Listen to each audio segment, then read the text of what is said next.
el tema 2 que tiene que ver con semiología. Que el trabajo que les mandé a hacer hay que crearlo la próxima semana y hay que discutirlo en la próxima semana con un PowerPoint, todo lo que tenga que ver con semiología. El que no sepa semiología está frito, porque la semiología es la que nos va a ayudar a nosotros a diagnóstico. Entonces hay que saber semiología. ¿Bien? Nos quedamos en la otorrea. Y habíamos dicho que la otorrea, ¿qué cosa es? Salida de ¿qué? De secreción por el oído. Ahora, como en los demás lugares o los demás síntomas y signos, la otorrea tiene unas características que son organolépticas propias de ella. Cuando hablamos de características organolépticas, quiere decir que nosotros debemos de identificar aquí qué cosa, hijos. El olor, si hay mal olor, si hay fetidez o no, ¿verdad? La viscosidad, si es fluida, brumosa, densa. La coloración, si es blanquecina, amarillenta, marrón, verdosa, ¿verdad? Si es continua, si es discontinua, ¿qué cosa? La salida de la otorrea. ¿Bien? Si es cuantiosa o es escasa, si se asocia a infecciones del aparato o de la vía aérea superior. ¿Eso lo entendieron? ¿Lo entendieron? ¿Lo entendieron? ¿Verdad? Entonces, si ustedes hablan de la otorrea, tienen que hablar sobre las características organolépticas de ella. El olor, la viscosidad, la continuidad, si está asociada a infecciones o no. Bien, todas esas cosas. Ahora, ¿dónde podemos ver otorrea en las infecciones del oído? En muchísimas. En la otitis. Chicos, usted atienden o les doy los libero para que salgan. Entonces, ¿dónde pueden encontrar otorrea ustedes? En las infecciones del oído externo y del oído medio. En la otitis media, en la otitis externa, en la otitis serosa, en la otitis crónica, tanto por bacterias como por hongos. ¿Bien? Vamos a la otitis externa. Bueno, la otitis externa, uno de los síntomas fundamentales es la otorrea. La salida de secreción por ahí. Ahora, la salida de la secreción en la otitis externa puede ser de disímil color. Puede ser blanquecina, puede ser amarillenta, puede ser verdosa, puede ser rumbrosa. ¿Verdad? Puede tener olor, puede tener un olor, puede ser continua o discontinua. ¿Bien? En la otitis externa. Y puede haber también dolor. Si es bacteriana, mientras más claritas son las secreciones y es blanquecina, pues pensamos más en un proceso viral. Ya cuando hablamos de un proceso bacteriano es cuando cambia la coloración amarillosa, verdosa, herrumbrosa, ¿verdad? O si arrastra alto contenido de secreción o poco contenido. Generalmente cuando es blanquecino el contenido y hay prurito, pensar en un proceso micótico. ¿Bien? Y cuando, por ejemplo, y si arrastra otra sintomatología, es decir, por ejemplo, otro síntoma, o por ejemplo, otorrea, puede que haya acompañado perforación de la membrana timpánica, puede haber sangrado. ¿Bien? Vamos a la otitis externa. La otitis externa, por hongo, su aspecto, ¿ven? Al principio puede ser blanquecino, posteriormente se puede ser serosanguinolento. Ahora, aquí lo que pasa es que el dolor no suele ser intenso, más bien lo que hay es prurito, y una característica de si sabemos si es una micótica o no, es que comenzamos tratamiento, aparentemente mejora el paciente, a los 10 días vuelve a tener otro cuadro de otitis externa, mejora aparentemente, después vuelve a tener otro cuadro. Eso nos va a indicar a nosotros de que el tratamiento que pusimos con antibióticos no es el que debe ser. Exudado y pensar en los hongos. Pero además las otitis micóticas producen prurito, mucho prurito, mucha picazón. ¿Verdad? El dolor es de moderada intensidad, no es muy intenso, pero es de moderada intensidad. ¿Bien? Ahora, esto es una otitis media con derrame seroso. Los que ya han visto la membrana timpánica, que vamos a ver en la tercera clase, que ahorita vamos a ver, miren, ya muchos de ustedes han visto membrana timpánica, ¿verdad? ¿Esto qué parece? Parece que la membrana ahí está cóncava o está convexa. ¿Está cóncava o está convexa? Convexa. Cóncava, normalmente es cóncava la membrana. Pero se pone convexa cuando hay aumento de la presión dentro del oído medio. Ahora yo le pregunto a usted, para que esa membrana se ponga así hacia afuera, que parece que nada más usted la pinche y lo que debe salir ahí es un pus, tiene que haber aumento de la presión dentro del oído medio. ¿Ya? Y entonces ella está buscando por dónde salir. Miren, fíjense, para que ustedes vean si es que ella ha perdido la configuración propia de la membrana, que el triángulo luminoso prácticamente está más visible que este. Pero si se fijan en las demás características, el mango de martillo, la porción flácida, la porción tensa y el anillo, este anillo que ven ahí no se ve aquí, esto se ve tumefacto, congestivo, con signos de flogístico. Esa membrana está a puntico de romper. Ahora, ese paciente, con esa característica, la membrana debe tener un dolor intenso. Cuando rompe la membrana y sale la torrea, alivia el dolor. Porque es lo mismo que la paronitia. Cuando está bien congestivo, hasta que no rompe y empieza a salir el pus, entonces es que no alivia el dolor. Por la presión misma que está haciendo sobre el paquete vascular-nervioso. ¿Ya? Miren la membrana normal, miren qué características.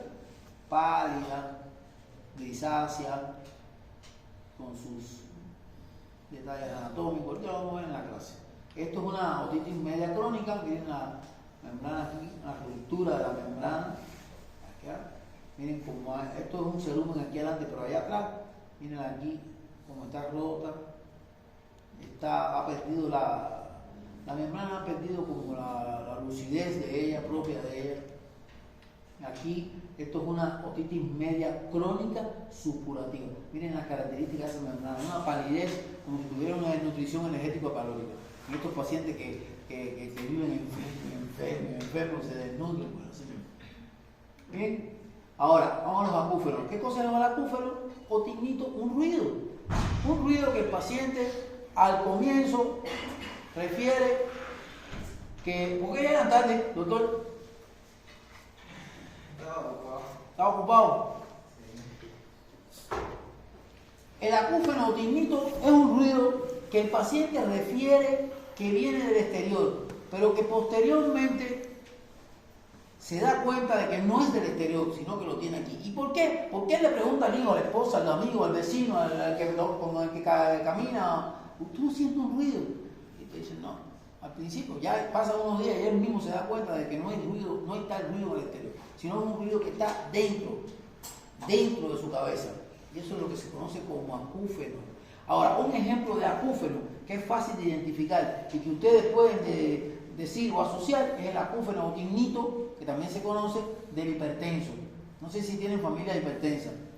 Cuando le sube la presión, sienten como un pitico en el oído, que nada más queda unos segundos nada más y se apaga.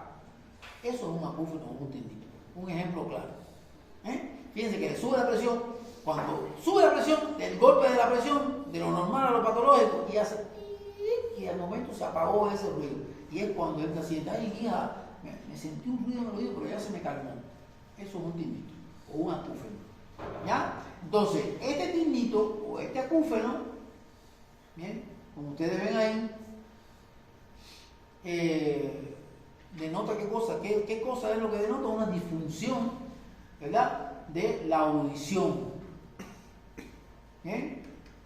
Ahora, este tignito tiene muchísimas causas, pulsátiles, no pulsátiles. Dentro de las pulsátiles, fíjense que le estoy hablando que el tignito no es un sonido que venga del exterior, no es el ruido ese de la gente que vive frente a un grupo electrógeno que producen energía, que es constantemente ese ruido sobre la población. No, eso no.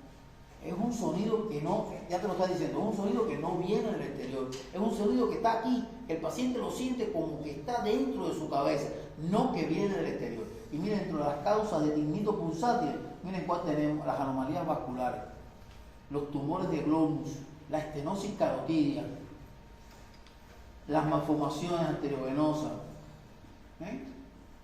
Miren cuántas causas que produce. Por eso, cuando un paciente le dice a ustedes que tiene tignito o acúfeno, lo primero que tenemos que hacer es medir el tignito del acúfeno. ¿Cómo lo vamos a hacer? En la próxima clase van a saber.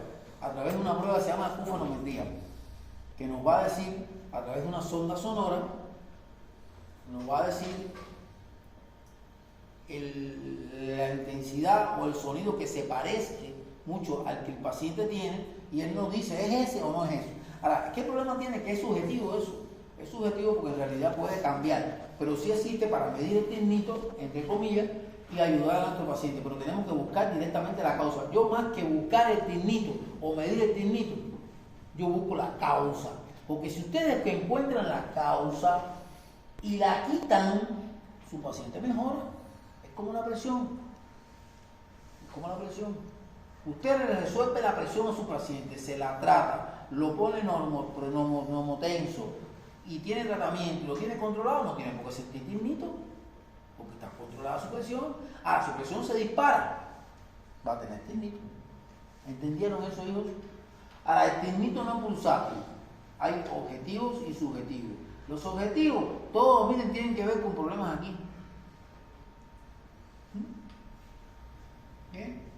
Y es bien molesto. Hay factores otológicos que son propios del oído que producen tinnito. ¿Ya? Miren, otoesclerosis, trauma acústico crónico brusco, presbiacusia, tapones de cera, síndrome de Meniere, neurinoma del acústico, barotrauma, a los que van a la playa, que bajan mucho y hacen el descenso submarino, a los que van a la altura, perforaciones timpánicas como el que vimos hoy. ¿Quién estuvo en la clase hoy que vio? Fue el hombre de la perforación timpánica. Creo que estaban, no fueron ustedes, ¿no? Fue con el D4. Ustedes son de el C, con el D4. Fue con una perforación timpánica. Con un cotonete se perforó el tímpano. Ahí lo vimos y ya hay una foto, después se las voy a pasar para que la vean. Y con ese cotonete se perforó su tímpano. Entonces, ese oído hay disminución de la audición, duele el oído, le duele el oído y además hay disminución, es decir, hay dolor y además disminución de la hipoacusia. Sí, hay disminución de la audición.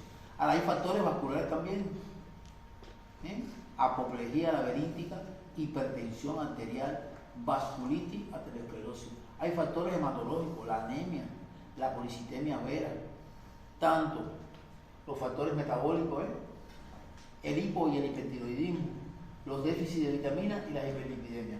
Factores neurológicos,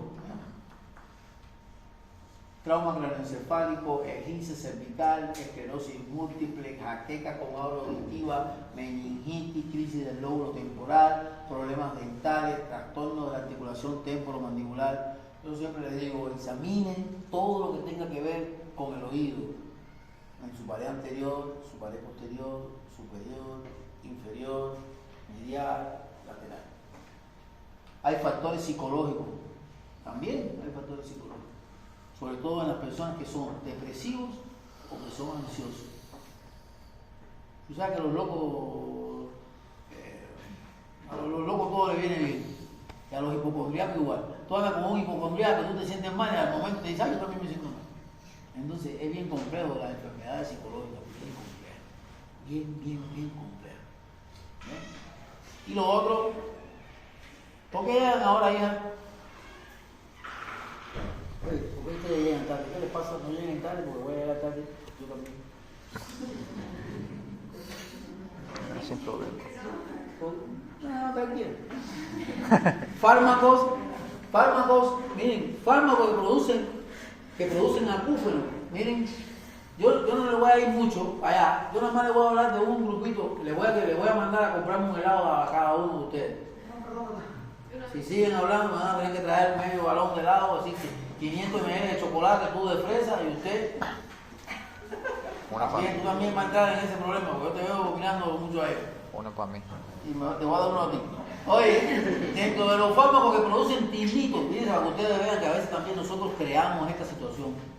Porque hoy por hoy todo el mundo va a comprar ibuprofeno a la farmacia y no vive sin el ibuprofeno. Antes decían que era la aspirina, ahora es el ibuprofeno. Los AINE, ¿quiénes son? Indometacina, naproxeno, ibuprofeno, acetilsalicílico. Ahora, ¿qué otros? Antibióticos, aminoglucósidos, ¿saben cuál es? Amikacina, kanamicina, vancomicina, que lo usamos muchísimo en las infecciones urinarias y producen tinnito. ¿Ya? Hay entonces, fíjense cómo lo dice, manejo. El objetivo de la primera consulta será buscar las causas tratables de tinnito y hacer una orientación diagnóstica. Y para ello tenemos que anamnesis, lo que siempre le digo, hay que preguntarlo todo a su paciente, a sus familiares, porque a veces la gente tiene depresión, tiene ansiedad y no te lo dice. No sé, el hijo, la esposa, sí, tiene esto, tiene lo otro. O sea, hay que explotar bien lo que es la anamnesis.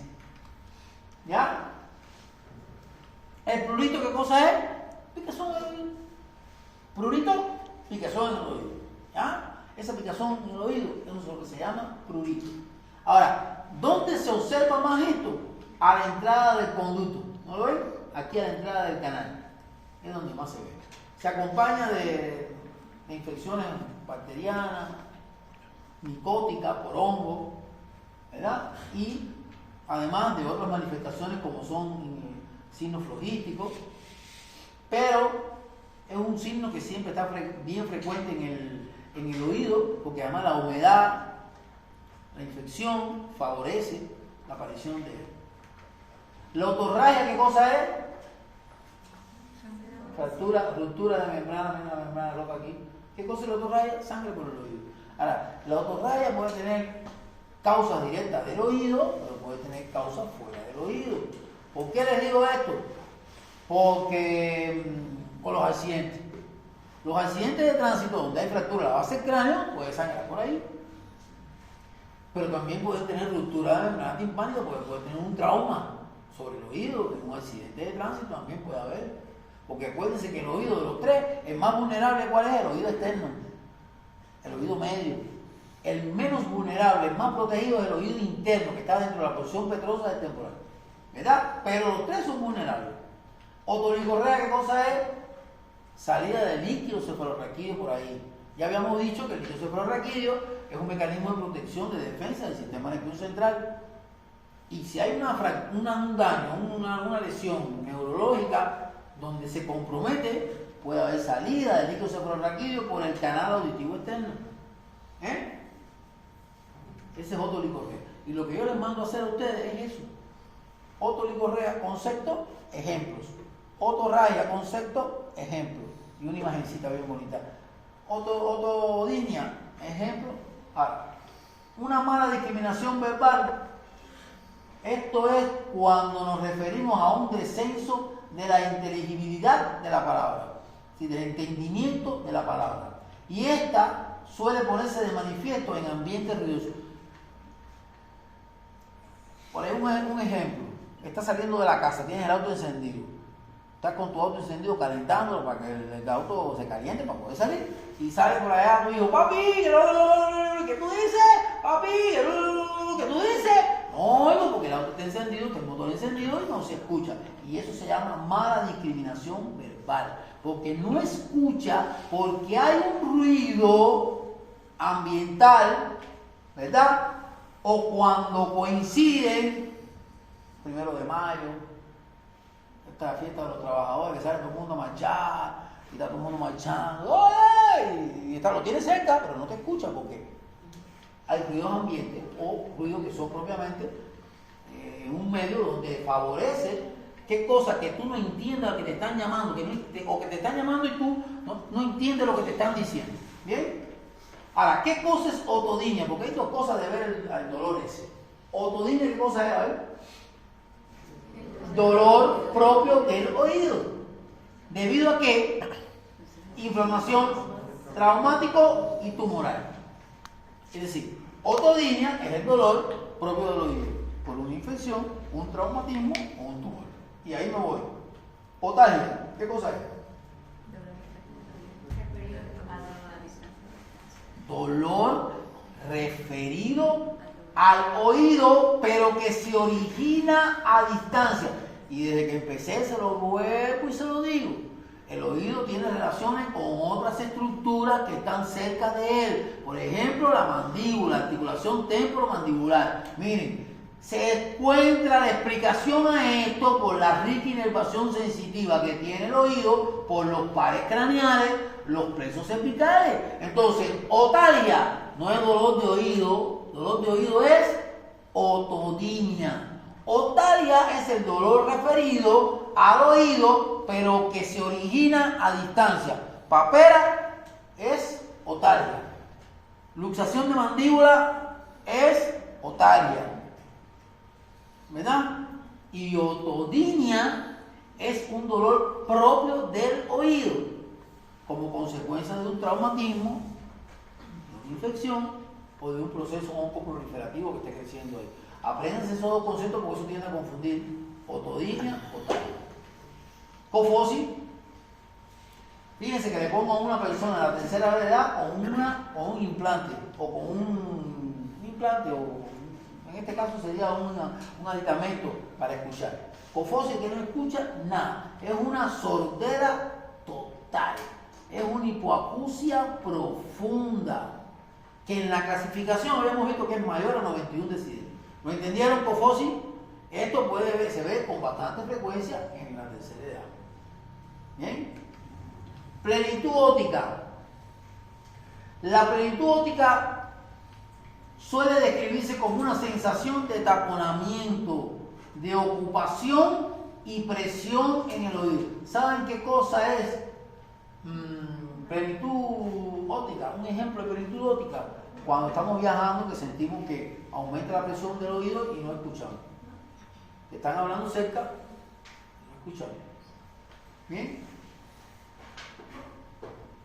¿Verdad? Por aumento de la presión en el oído medio.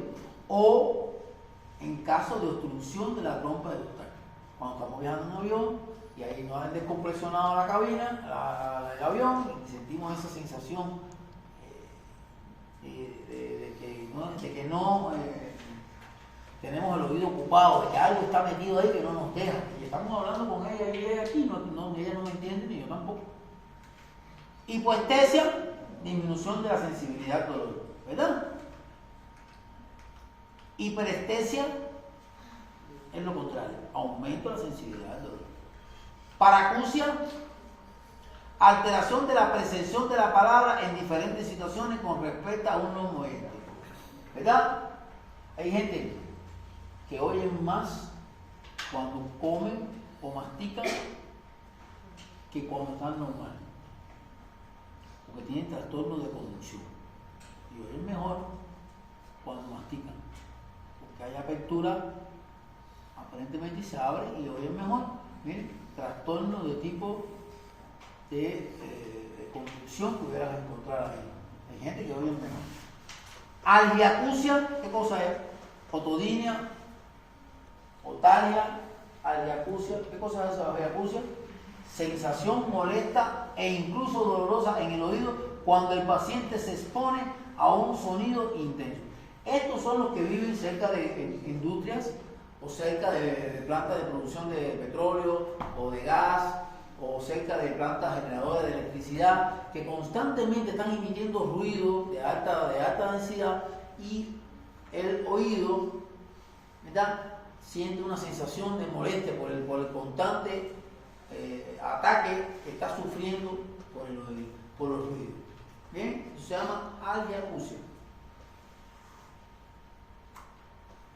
Reclutamiento.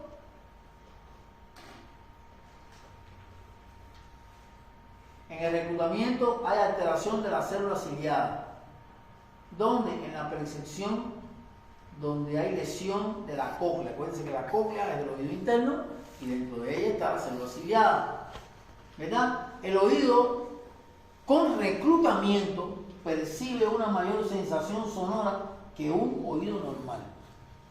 ¿Bien? A la misma cantidad de estímulo, es decir, a una misma cantidad de estímulo, un oído con alteración a nivel de la cilia, de la célula ciliada, a un mismo oído recibe una mayor, ¿verdad?, sensación que un oído normal. Fatiga auditiva. La fatiga auditiva es, por ejemplo, que estás expuesto frente a un ruido mucho tiempo y ya tu membrana se cansó y se descansó, se paralizó. Eso se llama fatiga auditiva, ¿verdad? Cuando tú disminuyes la audición debido a que te estás exponiendo a un ruido constantemente y tu membrana se fatigó y paró. porque se cansó, porque estás así constantemente, haga un ruido mantenido ahí, y llega el momento que ya se fatiga. Eso se llama fatiga auditiva, debido a una prolongación excesiva frente a un estímulo intenso. ¿Ven? Adaptación auditiva. La adaptación auditiva es que tú te adaptas a un ruido. Hay gente que le gusta que viven con un ruido mantenido ahí, viven en un lugar donde hay ruido, que con el ruido ambiental, y se adaptan a convivir con ese ruido. Un ejemplo, la gente que le gusta dormir con el televisor. Se adaptan a dormir con el televisor puesto constantemente y ahí están escuchando y se duermen, increíble, duermen así. Adaptación auditiva, ¿verdad? Pero en este caso sería constante, ¿ya? Tú te adaptas frente a una determinada actividad o determinada intensidad de ruido y te adaptas a eso. Vértigo es esto. El vértigo puede ser central y puede ser periférico y puede ser mixto, tener componente central y componente periférico. Ahora, cuando el vértigo es central, vamos a leer todo lo que dice ahí. El vértigo, cuando es central, hay causas del vértigo central. ¿Cuáles son? Manifestaciones de tipo del sistema nervioso central: tumorales, traumas craneoencefálicos secundarios, accidentes cerebrovasculares, isquémicos, embólicos, hemorrágicos. Son causas centrales. Ahora, causas periféricas, después lo van a ver, hay muchísimas. Y una de ellas es el síndrome, es decir, el síndrome o el vértigo posicional benigno.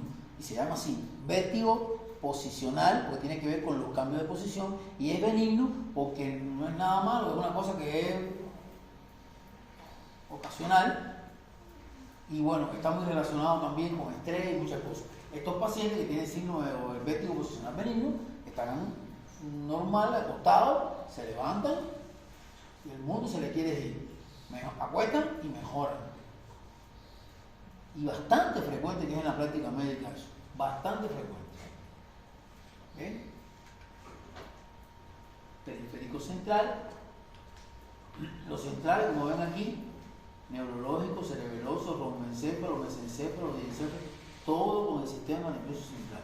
Los mixtos tienen tanto periférico como central. Y los periféricos tienen que ver mucho con la laberintitis, como ven ahí, ¿verdad? Oculares. Nistagmus, ¿qué cosa es? No se la moraliza, ¿no? Nistagmus, ¿qué cosa es nistagmus? ¿Han visto un reloj de péndulo? ¿De péndulo? El reloj de péndulo es nistagmus. El reloj de péndulo, cuando no para, ese nistagmus se llama nistagmus central. Cuando para, es periférico. Le voy a poner un ejemplo. ¿Cuándo nosotros nos preocuparía en un paciente un nistagmus central y un nistagmus periférico? ¿Cuándo lo vamos a ver? Cuando exploramos al paciente. Este paciente frente a nosotros, sin mover la cabeza, ustedes agarran un lápiz o algún objeto y le dicen que sigan con la vista del objeto. Y él va a seguir con la vista del objeto. ¿Ven? Cuando hace así, normalmente los globos oculares, si hay nistagmus, hacen así. El globo ocular hace pum, pum, pum, pum. Eso debe durar unos segundos, y debe quitarse. Ese nistagmus es periférico y es un nistagmus que es normal, porque normalmente si yo le hago así al globo ocular y lo meto para acá, y después lo meto para acá, y después le digo que lo meta para acá, normalmente cuando yo le digo que se quede ahí, el globo ocular va a hacer así, unos segundos y se va a aplacar. ¿Por qué? Porque ¿quién controla el movimiento del globo ocular? Los nervios, los pares craneales, tercero, cuarto, sexto, ¿verdad? Entonces, ese nistagmus es normal. Pero si el paciente hace así, y yo le digo que deje el globo ocular hacia aquí, y empieza así, el globo ocular, y pasan los minutos, no se quita. Ese nistagmus de origen central, y ojo, el que tenga eso, urgentemente hay que ingresarlo y estudiarlo, va a decir que tiene un tumor. Fíjense que yo puedo ahora explorarle a todos ustedes nistagmus y no voy a encontrar nistagmus en ustedes. Pero no quiere decir que no encontremos nistagmus en la población cuando estemos. Cuidado, nistagmus no agotable, ojo, pensar en tumor cerebral, mandan a hacer tomografía, hagan otras pruebas exploratorias, ¿sí?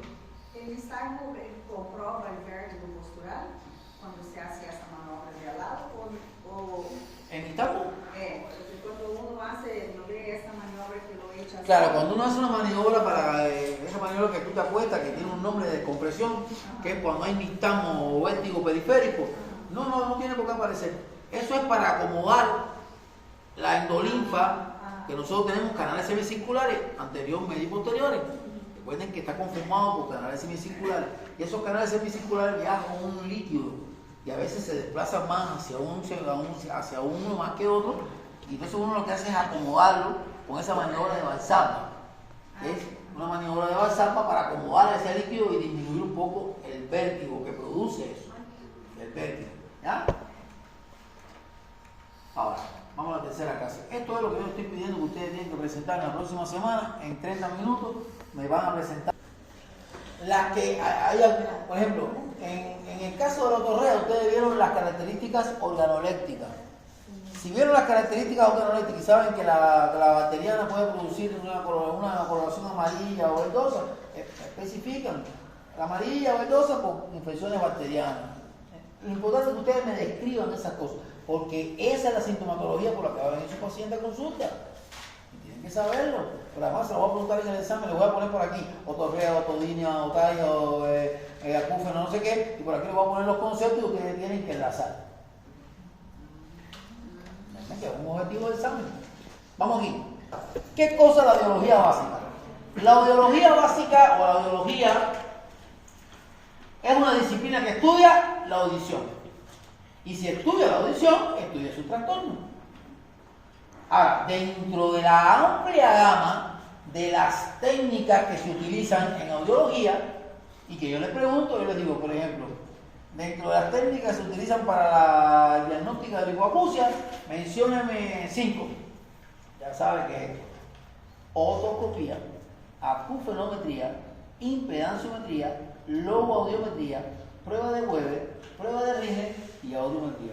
Ustedes saben que todo eso tienen que tenerlo bien claro. De aquí que yo quiero que ustedes aprendan bien sus conceptos y todo. Esto hay que aprendérselo de memoria. Esto tiene que ser, esto ustedes se van a bañar, tienen que llevarlo. Van a hacer caca, tienen que llevarlo. Van a hacer pipi y se secan con el papel que está eso. Lo otro que tienen que aprenderse. Lo estoy diciendo en serio. Estoy en clase. Lo otro que tienen que aprenderse es esto. Porque se lo voy a preguntar. ¿Saben qué? Mami, ahora te llamo. Estoy en clase. Lo otro que tienen que aprenderse, hijos, miren, lo otro que tienen que aprender, se lo voy a preguntar serio. ¿Cuál? Coman, vomiten, duerman, el amor, beban, mastiquen coca, métansela por la nariz, fúmensela, pero que no se les olvide lo que les estoy diciendo porque se van a acordar de mí. Hay que aprenderse eso de memoria para la práctica y para el teórico. Rieger y Weber. Por eso tienen que tener que pasar. Ahora, las demás existen y ayudan al médico a hacer diagnóstico.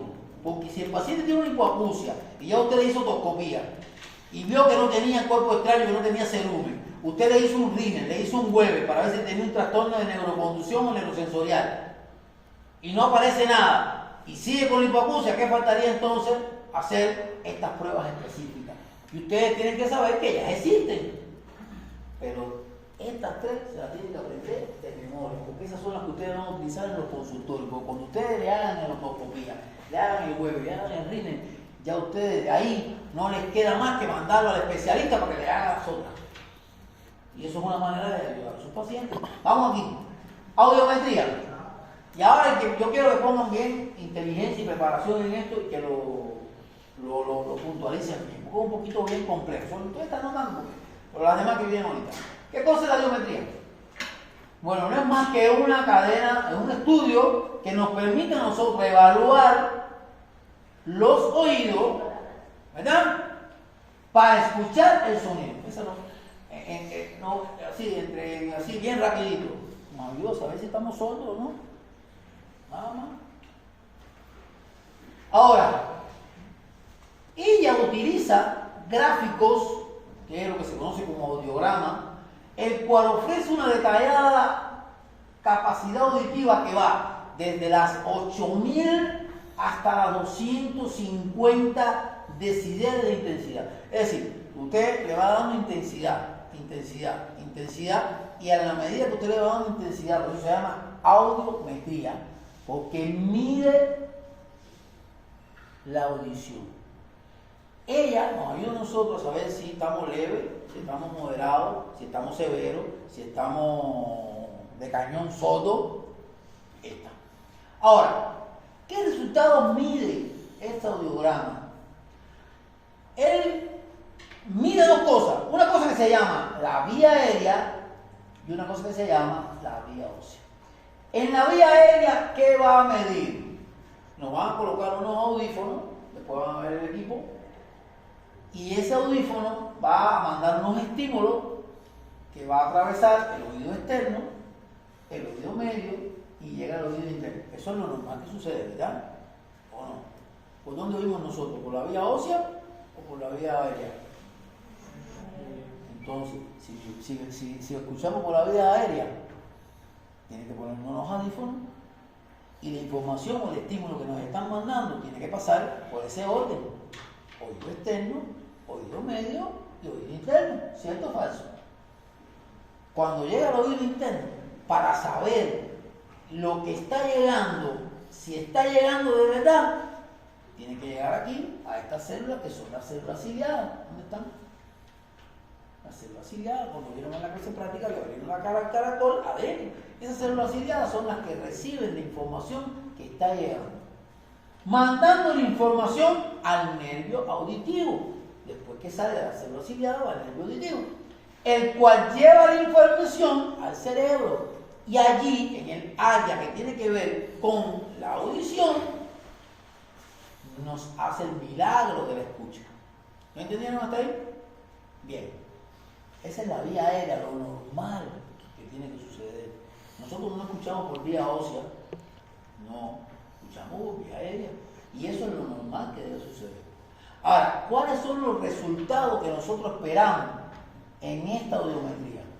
Lo primero que hacemos es que esto es un equipo, una computadora, te va dando esta cantidad de decibeles, unos audífonos, y te nos va mandando los decibeles, y esa computadora va a reflejar esto. Miren, en el oído derecho, la máquina o el gráfico va a marcar con color rojo, y en el oído izquierdo el gráfico va a marcar con color azul.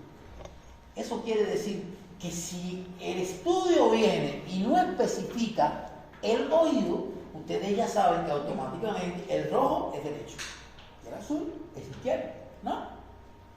Es decir, que a lo mejor se lo hacen en Alemania, dime tú, en Alemania, o se lo hacen en Japón, o en China, pero ustedes saben que venga no importa el idioma, ustedes saben que el rojo es el oído derecho y el azul es el oído izquierdo. No importa en el idioma que venga, porque al final los números son los mismos. ¿Bien? Y se va a evaluar primero las frecuencias agudas, porque nos manda frecuencias agudas y nos manda después frecuencias graves. Las frecuencias agudas son estas, miren, las que mayor intensidad, la que mayor intensidad tiene, miren, 1000, 2000, 3000, 4000, 8000. Él nos va mandando esas frecuencias, la va mandando, hasta que llegue a una que no escuchas, y es la que marca. Entonces te va marcando un gráfico, si tú las escuchas bien todas, no hay problema, pero si tienes alguna deficiencia te marca en el lugar. Ahora, luego nos regresa a las graves, 500, 250, así que va bajando. Ahora, la vía aérea nos permite determinar el grado de pérdida auditiva. Pues claro, porque es la realidad, la verdadera vía por donde nosotros oímos es la vía ósea, ¿verdad? Dale. Bien, la vía ósea no es la vía aérea. Por su parte, existe una clasificación de los grados, que es del Instituto de la National South America. Esa, que es esta, que está aquí. ¿Dónde está? Bueno, la que ustedes conocen, pero hay otra más que la van a ver después, que nos clasifica la hipoacusia en dependencia de este estudio en leve, moderada, severa, grave o hipofosia. ¿Bien? Así es que nosotros sabemos. Cuando a usted le falló el otoscopio es una maniobra exploratoria simple, le falló el Rinner, le falló el Weber, que orientan muchísimo. Entonces usted dice, bueno, mire, ya yo sé que tienes una hipoacusia, pero yo quiero determinar de dónde es la hipoacusia, si es de conducción, si es de neurotransmisión. Tengo una idea, por el Rinner o por el Weber, que puede ser una de ellas, pero yo quiero saber el grado de hipoacusia, que no lo puedo hacer con el diapasón, porque usted con un diapasón no puede saber si tiene una hipoacusia leve, severa o moderada. Entonces tiene que ser con un equipo con tecnología. Entonces le dicen al paciente, bueno, me da mucha pena, usted vive en Amazonas, yo voy a mandar a Santa Cruz, que está a 600 kilómetros, pero creo que vale la pena. Y usted va y le mandan a hacer esta prueba al paciente. ¿Entendieron, hijos? Cuando fallan esas que ustedes van a hacer en el consultorio, esta es la que le toca. Y esta nos va a decir eso. Ahora, vamos ahora a evaluar la ósea. Fíjense que la aérea es lo normal. Vamos a la ósea. Pasa el estímulo por medio de un vibrador óseo, el vibrador óseo es el diapasón. El diapasón que ustedes tienen que tener es el vibrador óseo. Usted le estimula, lo coloca en el hueso y debe pasar directamente al hueso, en el hueso mastoide que queda detrás de la oreja. Se coloca aquí, aunque hay quien lo coloca aquí, aquí, aquí y en los dientes. Y sus células captando la información y llevándola, escuchen bien, que nos estamos, bueno, directamente al cerebro. ¿Por qué las lleva directamente al cerebro? Los resultados se dan de la siguiente manera. Bien, menor de color rojo, mayor de color azul. Sus resultados siempre van a estar por encima de la vía aérea. La vía ósea nos permite definir el tipo de pérdida auditiva. ¿Cuál? Sensorial, conductiva y vista. ¿Bien? Ahora, vamos a ir aquí. Siendo así, tomando el ejemplo anterior de los resultados por vía ósea del oído, que se encuentra normal, se clasifica de diferentes maneras teniendo en cuenta la clasificación de la ANSI. Hipoacusia moderada de tipo sensorial. Hipoacusia moderada de tipo sensorial. Debido a que la distancia entre la vía aérea y la vía ósea no debe ser mayor de 15 decibelios. Es decir, que la distancia entre la vía aérea y la vía ósea no mayor de 15 decibelios, usted lo clasifica como una hipoacusia moderada de tipo sensorial. Ahora vamos a la hipoacusia moderada de tipo conductivo. Es lo mismo, lo que es mayor a 15 decibelios la distancia entre la vía aérea y la vía ósea. Es decir, que usted hace la prueba y se le da menor a 15 decibelios, entonces usted tiene una hipoacusia moderada de tipo sensorial. La distancia entre la ósea y la aérea. Pero si tiene la distancia entre la ósea y la aérea mayor a 15 decibelios, tiene una hipoacusia moderada de tipo conductivo y esta de tipo sensorial. ¿Eso quién se lo va a decir a ustedes? La audiometría con el gráfico que informa el equipo, ¿verdad? De las audiciones que va mandando. Ahora, hay una que es moderada de tipo mixta. Tiene tanto conductiva, tanto como sensorial. ¿Verdad? Ahora, para evitar la hipoacusia debemos trabajar en la prevención. Hijos, esto no se hace porque queremos estar en la jodera esa. Se hace porque esto tiene una importancia. No es lo mismo que usted tenga una hipoacusia leve a que usted tenga una hipoacusia severa. No es lo mismo que usted tenga una moderadamente severa que tenga una profunda. Eso, y fíjense que aquí esta clasificación, que ya es otra clasificación de la ANCHI, o de la ANCHA, que es la Asociación Norteamericana, que tiene que ver con el estudio de la hipoacusia, fíjense, ha sido más exquisita. La anterior era un poco más abierta. Esta, si se fijan bien, es hasta más exquisita. Y dice ella, fíjense, que la audición normal está entre menos 10 a 15 decibeles. En la anterior, la normal estaba por debajo de 35. Y aquí es más específica. Y después la clasifica en mínima, leve, moderada, severamente severa, severa y profunda. ¿Saben por qué? Porque han sido más exquisitos a la hora de clasificar esto. Porque esto tiene que ver con esto que dice aquí, trabajar en la prevención. Hijo, no es lo mismo que usted le diga a un paciente que tiene una hipoacusia, como en la clasificación anterior, moderada, a que usted le diga a su paciente que tiene una hipoacusia leve. No es lo mismo, porque desde el punto de vista social, eso repercute en el paciente. ¿En qué?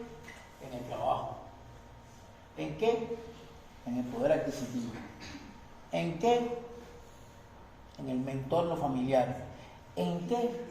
En el entorno, dentro del lugar, de la sociedad en que vive. Todo esto repercute. Porque a nadie le gusta contratar un sordo. Contratar a una gente hipoacúsica es un problema. Porque si tiene un accidente dentro de la empresa, sabe que hay que pagar. Hay que pagar.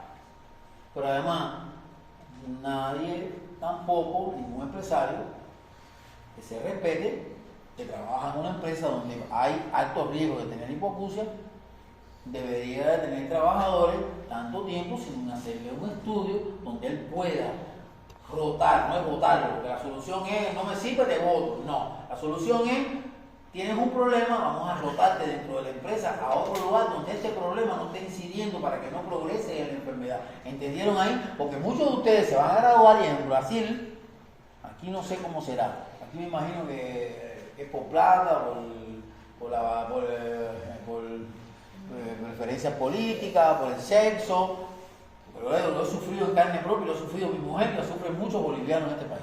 Que todo es por amistad, si soy del MAS o soy de Creemos, o porque tengo un tío que por una plaga familiar que gobierna la ciudad, pero en el Brasil no.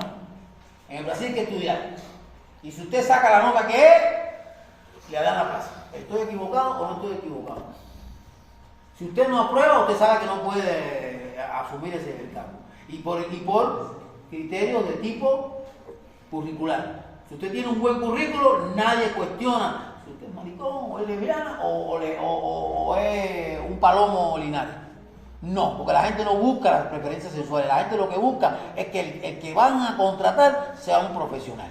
Entonces, sea, por eso lo digo tan abiertamente, porque hay un momento que te cansas de que te prepares, que todos los años hagas currículo. Y le va a pasar a ustedes cuando se gradúen, mis estimados compañeros de Bolivia, les va a pasar.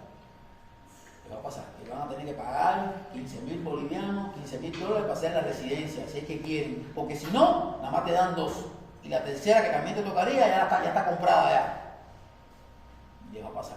Pero bueno, por eso muchos se van a México, se van a Brasil a estudiar, a hacer sus especialidades y después regresan y biometría. Vamos a la biometría infantil. La biometría infantil es más o menos parecido. ¿Ya? Pero, ¿por qué le pongo esto? Porque antes la audiometría en los niños, hasta que no tenían una edad determinada, no se les hacía. Hoy hay otras técnicas que nos permiten a nosotros saber si nuestros bebés vienen con sordera. La impedanciometría es una de ellas.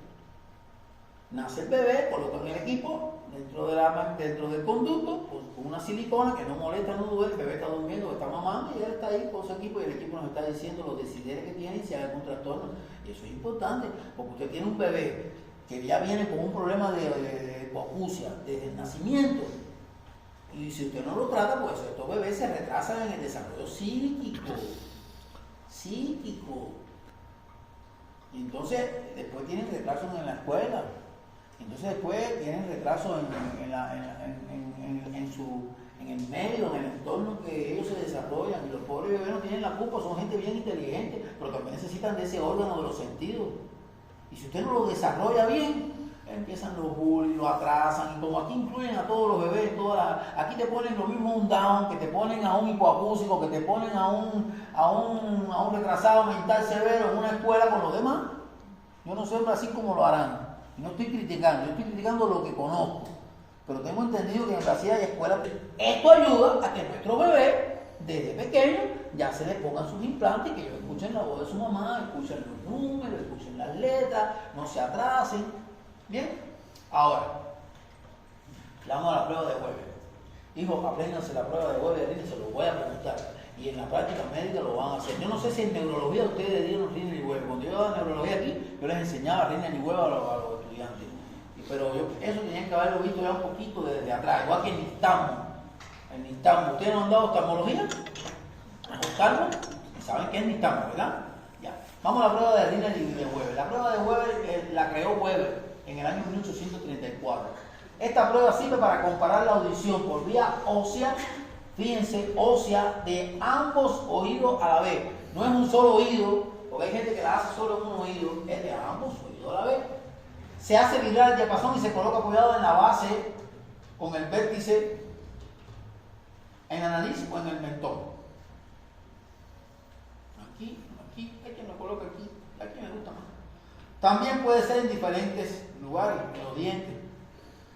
Ahí un poco molesto, y si tiene hipersensibilidad, peor. Sí, se le pide al paciente que indique por cuál oído oye mejor el estímulo. Yo lo coloco aquí, en el centro, y él me va a decir por dónde oye mejor. ¿Cuáles son los posibles resultados de la prueba de Weber? No se compliquen la vida, aprendan a hacerlo en un lugar, en el lugar que sea más cómodo para ustedes. A mí me enseñó mi neurólogo amigo, ya amigo de Siderio, mi profesor, aquí, porque aquí estás en la línea media. Me enseñó. Y hay 3 posibilidades de resultados de esa prueba.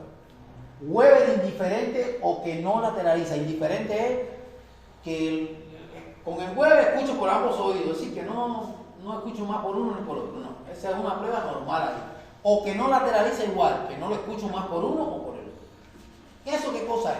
El paciente en ambos oídos percibe el sonido con igual intensidad. Se da en la audición normal o en las hipoacusias simétricas. Hipoacusia simétrica, ¿qué quiere decir? Que los dos oídos simétricamente tienen disminución de la audición. Se supone que si tú haces esa prueba y los dos oídos tienen disminución de la audición, el sonido que van a sentir es igual en los dos oídos. ¿Entendieron? Porque si hay un oído que está dañado y otro sano, entonces no van a escuchar igual en los dos oídos. ¿Lo entendieron? Vamos a el segundo resultado. Weber que lateraliza el oído sano. Aquí yo estoy colocando el diapasón aquí arriba, estoy mandando la información por vía ósea y te está diciendo que lateraliza al oído sano. Y vamos a ver por qué.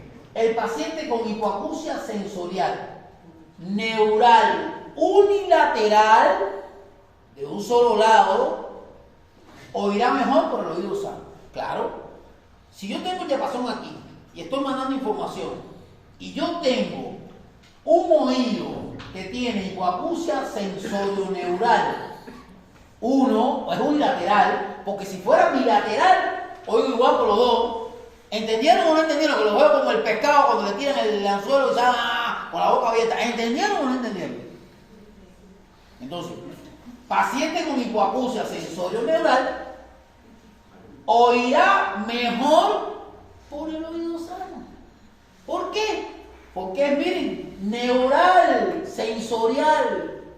¿Dónde va la información cuando usted pone el Weber aquí, hace el Weber y está mandando información por vía ósea? ¿Al oído medio, al oído externo o al oído interno? Vamos. ¿Ah?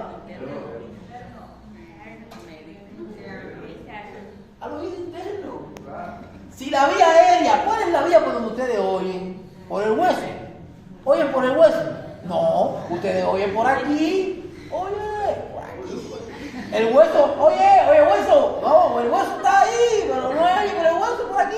Entonces, si yo le estoy aplicando el Weber y yo tengo una hipoacusia sensorial neural unilateral, es decir, de uno Por ejemplo, el izquierdo la tengo con una hipoacusia. Cuando yo coloco el Weber neural sensorial, porque si es de conducción no, estamos hablando de neural sensorial, entonces yo voy a escuchar mejor por el oído sano, por el sano. ¿Por qué? Porque la información va directo al oído interno, al órgano de Corti, a la membrana ciliada. No viaja normalmente por la vía que debe viajar, porque usted está estimulando óseo, y por ahí no se oye por aquí. ¿Ya? Vamos a la próxima. ¿Lo entendieron? Porque lo van a tener que explicar en la clase práctica y en el examen, que hay que saberlo. Weber que lateraliza al oído enfermo. Ahora aquí es lo contrario. El Weber está lateralizando al enfermo. Y vamos a ver por qué. Yo tengo un paciente con hipoacusia de conducción y unilateral. Ahora, ¿por qué hipoacusia de conducción de un solo lado? Por ejemplo, yo estoy haciendo el Weber y el oído izquierdo tiene una hipoacusia de conducción. Y miren lo que dice. Oye mejor el diapasón por el oído enfermo. ¿Por qué? El que me lo diga le tengo una sorpresa. Venga, sin formar el fiesta, alguien que me lo diga. ¿Por qué? Ustedes no tienen un caramelo, no tienen una soda, ustedes no traen nada. Ustedes nada más que me hacen, me explotan a mí al hablar, che. Oye, no me compres, mi amor. Deja que me, oye, no es contigo, hija, no es contigo con los demás. Mira aquí, ó. Ay, el que me diga, el que me responda eso, le voy a dar los 12 puntos del examen práctico y no van, eso es lo que tú mandas. Y no van a hacer el examen práctico. ¿Quién me lo responde? Vamos. A ver. ¿Quién se llena de valor? Se levanta, me lo responde y ahora mismo aquí ya tienes el examen práctico del primer corte. No hablen allá atrás. Ya lo googlearon ya atrás. Vamos. A ver, doctor, venga. En el otro grupo ya yo tengo un candidato. Ustedes se lo piden. Miren, está diciendo Weber. ¿Qué cosa es Weber? El diapasón, yo lo pongo aquí. Ya. En el cráneo, en el hueso. Porque Weber, ¿qué mide? Es que ustedes no se concentran. Para comparar la audición por vía ósea. Yo nada más estoy haciéndolo por vía ósea. ¿Bien? ¿Por qué se lateraliza el oído enfermo? El paciente con hipoacusia de convulsión unilateral oye mejor el diapasón por el oído enfermo. ¿Por qué? ¿Por qué? Porque a condução é via óssea. E a condução é via óssea. E o ouvido enfermo está mais sensível. A hipoacusia é de condução y através da vía ósea. El problema es que si usted está estimulando por el hueso, el oído enfermo, fíjense, el oído enfermo tiene una hipoacusia de conducción unilateral y oye mejor el diapasón. ¿Por qué? Porque el sonido está viajando por el hueso y la vía aérea la tiene también dañada. Entonces el estímulo, ¿dónde está yendo? Directamente al oído interno. No, ya no. Miren, ahí están los tres ejemplos para el examen práctico y para la prueba práctica y para la práctica. Bien, ese es el diapasón. ¿Ya saben lo que es un diapasón? ¿Ya saben lo que es un diapasón ahí? Por supuesto. 75 bolivianos. 65. No, ahora con el dólar subido, el petróleo llovió por allá, el mar se inundó, el océano Pacífico le cayó a Chile arriba, ahora vale más. 75 bolivianos allá al lado de la muchacha. Ahora vale todo más. Compro. Eso lo leen después, eso se lo leen después. Miren, el Weber, lo que les expliqué está resumido ahí. Vamos al Rine. Ahora vamos al Rine. El último. Ahora, ¿qué hace el Rine? El Rine, el problema es que tiene que concentrarse. El Rine sirve para comparar la audición por vía aérea y la audición por vía ósea. Es decir, que yo estoy midiendo en una misma prueba las dos vías, aérea y ósea. se hace vibrar el diapasón, se apoya en la mastoide y para el estudio de conducción ósea, se le pide al paciente, le voy a decir lo que yo hago. Agarro el diapasón, lo estimulo, lo coloco a 5 centímetros del canal auditivo y le digo al paciente, cuando dejes de oírlo me avisa, lo colocas. Dejó de oírlo, te va a decir, ya lo dejé de oír, y le colocas la base del diapasón en el proceso mastoide. ¿Y qué tiene que hacer si es un oído normal? Se escucha, sigue escuchando, porque el sonido se prolonga más cuando es sólido, ¿verdad? Cuando es sólido, hueso, se prolonga más, eso es normal. Ahora, otra posibilidad es colocar el diapasón unos segundos aquí cerca del conducto y otro en el ingreso. Yo a mí me gusta hacerlo primero así, que escuche, me avisa cuando termine y cuando termine coloco aquí en la mastoide y debe seguir escuchando. Ahora, ¿cuáles son los resultados? Son 3: rines positivo, rines negativo y falso rines negativo. Ahora digo, el rines positivo, ¿te acuerdas acá esta clase? A 5. Van a tener que seguir estudiándose, lo que queda se lo van a estudiar, porque ya, ¿qué grupos son ustedes? Sí. Ahora, rines positivo.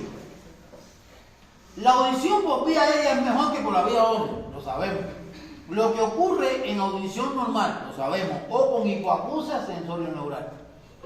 No importa que tenga hipoacusia sensorio-neural. Sabemos perfectamente que él podrá tener hipoacusia sensorio-neural, pero eso ocurre ¿dónde? ¿En qué oído? ¿En el medio, en el anterior o en el interno? En el interno. El interno, cuando hay hipoacusia sensorio-neural, el daño está en el interno. Pero en la conducción normal del sonido, no. El sonido viene por el conducto, va a la membrana y de ahí los pasos que tiene que seguir. Ahora, ¿cuándo es negativo? Es decir, que esto es normal.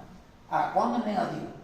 El paciente oye mejor por vía ósea lo que ocurre en las hipoacusias de conducción. Por supuesto que tiene que escuchar más en la vía ósea cuando ocurre en las hipoacusias de conducción, porque si yo le hago la prueba de rines examinando la vía aérea y él tiene un trastorno de conducción, ¿escucha o no escucha? No escucha, porque el sonido no entra por el conducto, no, el conducto tiene un problema, la membrana tiene un problema, entonces tiene una hipoacusia de conducción. Ahora, ¿dónde oiría más? La ósea. ¿Entendieron? Y aquí, el rines negativo, falso rines negativo, se produce en caso de que exista una hipoacusia sensorio, neural, unilateral, severa o profunda, o una anacusia unilateral con conducción normal hipoacusia leve del otro oído. Si se pone el diapasón en el oído anacúsico, que no escucha nada, el paciente no escuchará por vía aérea. Sin embargo, por vía ósea el sonido será percibido, ya que en realidad es la cóclea sana del otro lado el que está respondiendo y no la del oído que estudiado. ¿Lo entendieron? ¿Lo entendieron? Él tiene un daño en el oído que yo estoy explorando, pero él tiene una anacusia. Es decir, que yo estoy explorándolo, pero el tipo está que no escucha nada. ¿Quién es el que está respondiendo a la falta de audición del oído que está dañado, que yo estoy explorando? El otro. El otro es el que está dándole respuesta a la exploración esa. Lo hacen por vía aérea y por vía ósea. La vía aérea está mal y lo colocan vía ósea y el otro es el que está dando la respuesta. ¿Por qué está dando la respuesta? Porque el enfermo que yo estoy explorando tiene un trastorno de tipo, miren, neural sensorial. Neural sensorial. Bien. Miren aquí, después lo revisan, miren que eso se los trae para... Aquí está la respuesta a todo lo que hemos hablado hasta ahora, las pruebas de rines de huevo, su interpretación, léanselo. Vamos, la cofenometría es para medir la cofenia. Ya les expliqué que eso tienen que saberlo. Bien, ahora vamos aquí. La otoscopía. Y aquí quiero terminar, y voy a terminar. Le damos unos 5 minutos más, por favor. La otoscopía, ¿qué cosa es? La exploración del oído, ¿verdad? Pero ¿qué oído? El oído interno. el oído interno. Sí. No, el que me ponga oído interno está mal.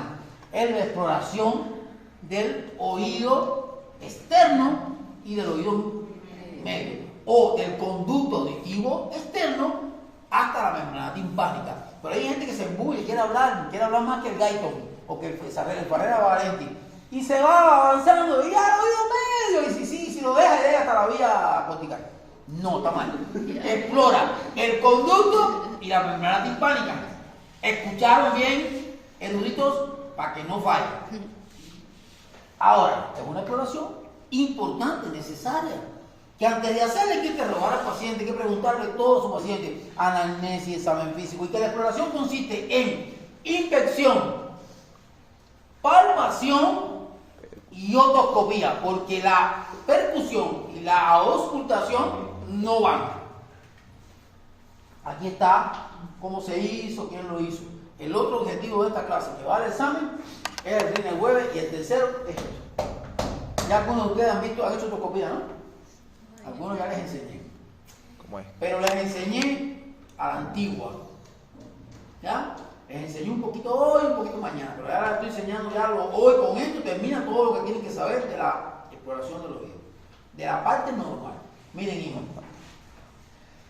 Ustedes, para poder saber, miren, yo no soy tan inteligente. Ni ustedes, ni nadie.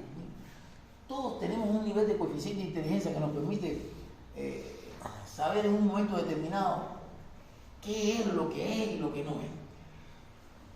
Para ustedes saber cuándo hay algo que es patológico, primero tienen que saber lo normal. Ustedes no dieron el Guyton de fisiología. Cuando dieron ciencia básica, no empezaron a dar microbiología, ni empezaron a dar patología. Ustedes empezaron primero a dar histología, anatomía, embriología, fisiología humana de Guyton, o no se acuerdan de Guyton. ¿Se acuerdan? Vamos, la mejor de todas es Guyton. Es hermoso estudiar la fisiología humana. Y él nos enseña cosas que son normales, cómo funciona el riñón, el corazón, el cerebro, el pulmón, el estómago, el intestino, todo. Eso tiene una base. Y la base es que lo normal es lo primero que ustedes tienen que ver para que cuando vean lo patológico se den cuenta de lo normal. Esto que hay aquí, en esto se resume todo lo que ustedes tienen que saber sobre la membrana timpánica y el conducto auditivo.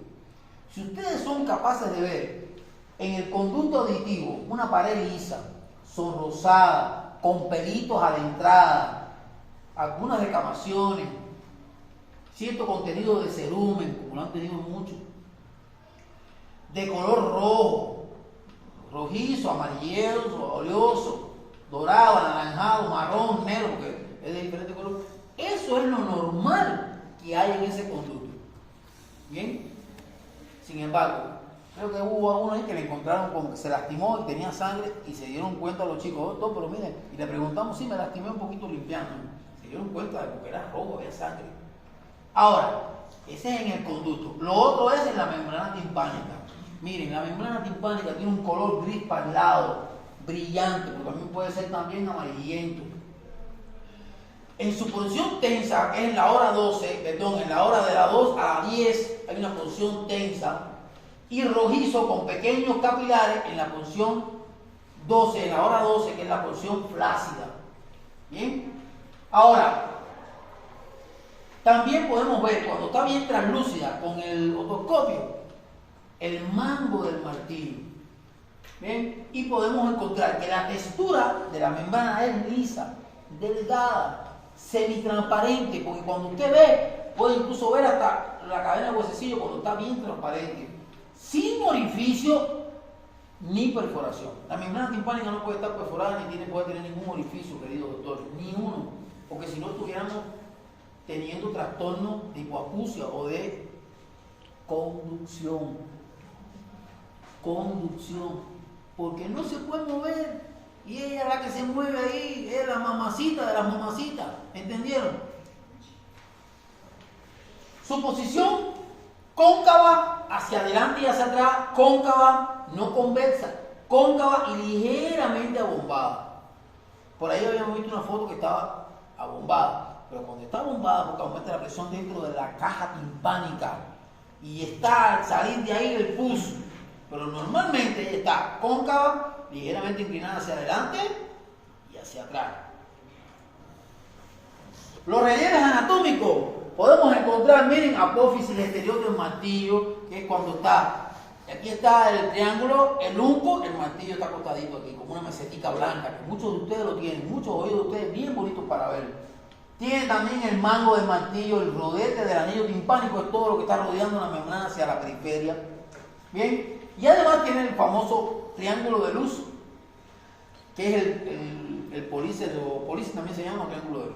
Y lo otro es que la membrana no se ve cuando se mueve, no se ve, ella es bien sensible, no se ve. ¿Cuándo lo ven? Cuando ustedes le ponen el otoscopio y dicen al paciente, haga una maniobra de Valsalva y el paciente hace y descompresiona, entonces ella se abomba y regresa a la normalidad. Pero eso es una cuestión de segundos, pero no se ve.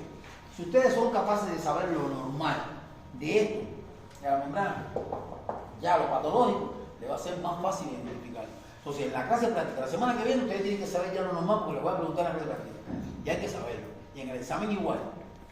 Y ya cuando vean cualquier patología, ya la van a identificar. Miren qué bonita la membrana, el martillo, el uncus, el triángulo, el anillo de la membrana timpánico, porción flácida con su puntico bien vascularizado, porción tensa.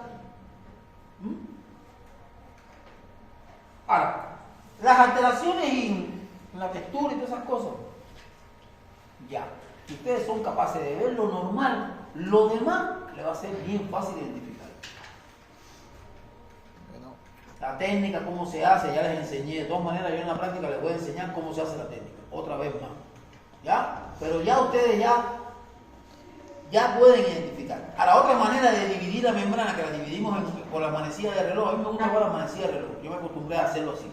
Pero también hay otra manera. Y es por el mismo uncus o ombligo, ¿no lo ven aquí? Triángulo y hacia el centro del uncus paso una línea perpendicular, donde la voy a dividir en 4. Póstero superior, póstero inferior, antero superior, antero inferior. Por ejemplo, hay una ruptura de la membrana timpánica a nivel del triángulo luminoso, yo describo, bueno, en la región antero inferior hay una pérdida de continuidad de la membrana. Ya, a la hora de hacer el escribir lo que ustedes están viendo. Bien, eso es otra manera. Y lo otro es esto, hijo.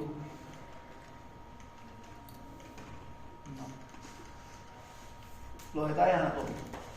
Hay que saber eso. Bueno. Hay que saber eso. Los detalles anatómicos. Miren, los detalles anatómicos. Los detalles anatómicos. Miren la membrana normal. Miren la ruptura, ha hecho una ruptura del timpánica. Miren, esa es parecida a la que vimos hoy en el hombre. Ustedes, el grupo, ustedes estaban cuando fue el hombre, ¿no? ¿Fueron ustedes? Miren, esa va igualita. Miren los detalles anatómicos. Apréndanse eso. Porque eso es lo que vamos a ver en el examen práctico, en el teórico y lo que ustedes van a ver en la vida. Miren, y lo otro es esto. Esto es un niño y esto es un adulto. Miren en el niño cómo está dispuesto la tuba auditiva horizontal, ¿verdad? Miren la disposición en el hombre más vertical, ¿verdad? Por eso es que en los niños las otitis catarrales son más frecuentes que en el adulto. Porque aquí la gravedad no deja bajar las secreciones. Se meten en la nariz y van directamente al oído. Aquí, por gravedad, las secreciones van hacia abajo. Por eso es la diferencia. ¿Por qué los bebés tienen otitis catarral y los adultos no tienen? Saber qué cosa es la impedanciometría, conocer la timpanometría, conocer. Yo no le voy a preguntar. Miren qué bonito una logoaudióloga examinando para ver el lenguaje de los bebés. Y se acabó.